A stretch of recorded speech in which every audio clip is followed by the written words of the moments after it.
오늘 이야기는 바로 유산균입니다. 이번 영상에서는 우리 아이를 위해 판매업체에서는 절대 알려주지 않는 실패 없는 유산균 잘 고르는 방법을 준비했습니다. 이 영상을 통해서 제대로 정보를 알아가실 수 있으니 꼭 끝까지 시청해주세요.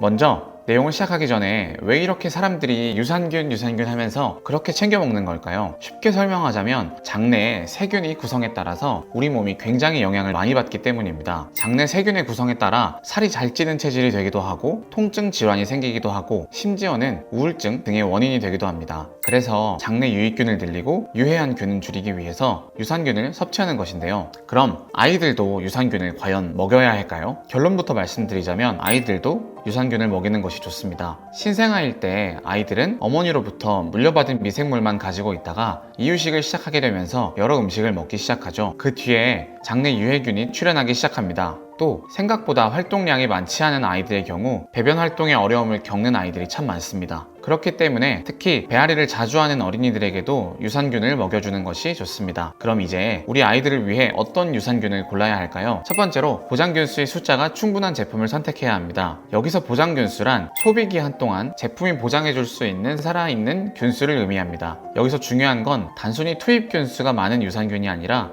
보장균수가 많은 유산균을 선택해야 한다는 것인데요. 투입균수란 제품을 만들 때 들어가는 유산균의 숫자를 말하는 것이기 때문에 투입균수보다 보장균수를 확인하는 것이 더 중요하겠습니다. 우리가 섭취한 유산균이 장까지 살아남아서 도달하게 되려면 이 보장균수 숫자가 충분해야 합니다. 식약청에서는 성인 기준 1일 100억 마리의 보장균수를 섭취할 것을 권장하고 있습니다만 아이들에게는 최소 20억 이상 마리 균수가 보장된 유산균 제품을 드시기를 추천합니다. 추가로 말씀드리자면 제가 매번 말씀드리는 말이 있죠. 잘 모른다고 해서 무조건 들어봤던 유명한 브랜드를 구매하지 않는다입니다. 제가 이 부분은 매 영상마다 말씀드리는데요. 무조건 유명한 브랜드라고 해서 결코 압도적으로 좋은 유산균이다 라고 말씀드리기가 어렵습니다. 이제부터 자세하게 하나씩 안내해드리겠습니다. 두 번째입니다. 우리 아이 몸에 잘 맞는지를 보셔야 합니다. 제가 아무리 보장균수의 숫자가 명확한 제대로 된 좋은 제품을 먹인다 하더라도 사람마다 장내 환경이 다르기 때문에 잘 맞지 않는 경우가 있습니다. 이런 경우를 알아보기 위해서는 직접 섭취해보는 것이 중요합니다. 우리 아이가 잘 맞는지 체크해보려면 가능하면 20억 정도의 보장균수의 제품부터 조금씩 높은 보장균수의 제품으로 늘려보시는 것을 추천합니다. 그럼 이때 우리 아이에게 어느 정도 먹어봐야 하는지를 궁금해하실 텐데요. 일단 약 일주일 정도는 꾸준하게 섭취해보는 것이 중요합니다. 그렇게 꾸준하게 먹였음에도 설사를 계속해서 유발하고 아이가 속을 불편해한다면 유산균이 장내에서 반응하고 있다는 것입니다. 잘 맞는다면 일주일 혹은 2주가 지난 뒤에는 배변 활동이 지속적으로 좋아지면서 속이 편해지기도 하고 몸이 가벼워짐을 느끼게 됩니다. 만일 이런 형태를 지속적으로 체크해 보시면서 좋아진다면 계속 먹이시되 변화가 없는 것 같다라고 느껴지신다면 조금씩 보장균수가 높은 제품을 시도해 보시는 것을 추천드립니다. 단 유산균을 먹는 동안 기름진 음식을 자주 먹게 되면 제대로 된 확인을 하기가 어렵기 때문에 유산균을 테스트하기 시작한 시점부터는 꼭 기름진 음식은 잠시 피하는 것이 좋겠습니다. 세 번째는 유산균의 제형을 체크해 보셔야 합니다. 아이들 같은 경우에는 가루를 잘 섭취하지 못하는 경우가 있고 또 가루를 먹이기 위해 물에 타주게 되면 아이들이 잘 먹지 않는 경우가 대부분이고요. 또 반대로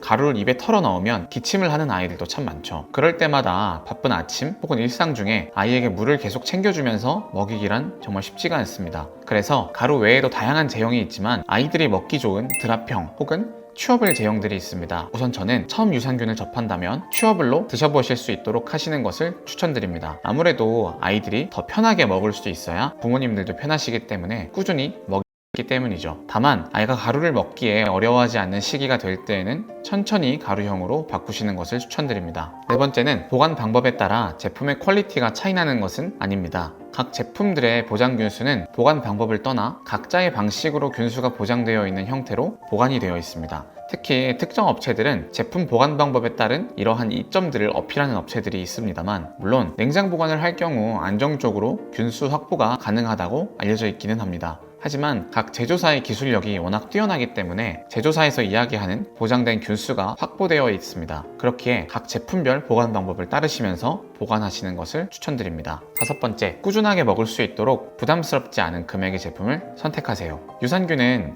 잠깐 먹이고 멈추는 것이 아니라 꾸준하게 계속 먹이는 것 중 하나입니다. 그렇기 때문에 우리 아이에게 먹이는 유산균의 금액이 너무 부담스럽다면 피하는 것이 좋다고 과감하게 말씀드립니다. 금액이 높다고 해서 결코 많고 보장균 수가 높지 않은 제품들이 많고 반대로 금액이 저렴하다고 해서 꼭 나쁜 것은 아닙니다. 그러니 너무 과도하게 높은 금액대와 보장균 수를 위해 값비싼 비용을 지불하는 것이 아닌 적정한 보장균 수와 합리적인 금액대의 유산균을 선택하시길 바랍니다. 자세한 상품 추천들은 제가 다시 영상으로 한번 다루어 보겠습니다. 이렇게 아이들을 위한 실패 없는 유산균 고르기 방법에 대해서 안내해 드려 봤는데요. 자, 그러면 제가 말씀드린 내용 한 번에 정리를 해드리겠습니다. 첫 번째, 보장균 수의 숫자가 충분한 제품을 선택해야 합니다. 두 번째, 우리의 아이 몸에 잘 맞는지를 테스트해 봐야 됩니다. 세 번째, 유산균의 제형을 체크해 봐야 합니다. 네 번째, 보관 방법에 따라 제품의 퀄리티가 차이나는 것은 아닙니다. 다섯 번째, 꾸준하게 먹을 수 있도록 부담스럽지 않은 금액의 제품을 선택하세요입니다.